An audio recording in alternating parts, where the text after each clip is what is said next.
Mrs. Thomas here reading part 3 of chapter 24, Charlie in the Chocolate Factory, when Veruca goes down the chute.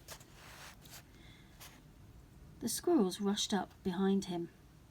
"Help!" he shouted, but he was already toppling forward, and down the chute he went, just as his wife had done before him, and his daughter. "Oh dear," cried Charlie, who was watching with the others through the door.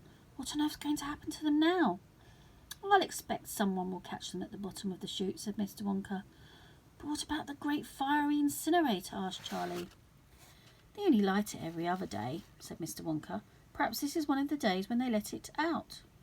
You never know. They might be lucky." "Shh," said Grandpa Joe. "Listen, here comes another song." From far away down the corridor came the beating of drums. Then the singing began. "Veruca's salt," sang the Oompa Loompas. "Veruca's salt, the little brute, has just gone down the rubbish chute. And as we very rightly thought that in a case like this we ought to see the thing completely through, we've polished off her parents too. Down goes Veruca down the drain. And here, perhaps, we should explain that she will meet, as she descends, a rather different set of friends to those that she has left behind. These won't be so nearly refined. A fish head, for example, cut this morning from a halibut. Good morning, how do you do? How nice to meet you, how are you?"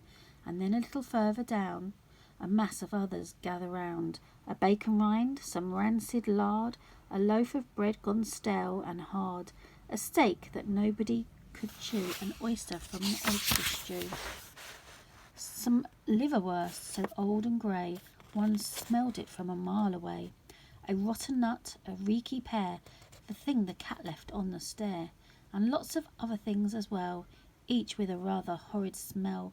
These are Veruca's new-found friends that she will meet as she descends, and this is the price she has to pay for going so very far astray. By now, my dears, we think you might be wondering, is it really right that every single bit of blame and all the scolding and the shame should fall upon Veruca Salt? Is she the only one at fault? For though she's spoiled, and dreadfully so, a girl can't spoil herself, you know. Who spoiled her then? Ah, who indeed? Who pandered to her every need? Who turned her into such a brat? Who are the culprits? Who did that? Alas, you needn't look so far to find out who these sinners are. They are, and this is very sad, her loving parents, Mum and Dad.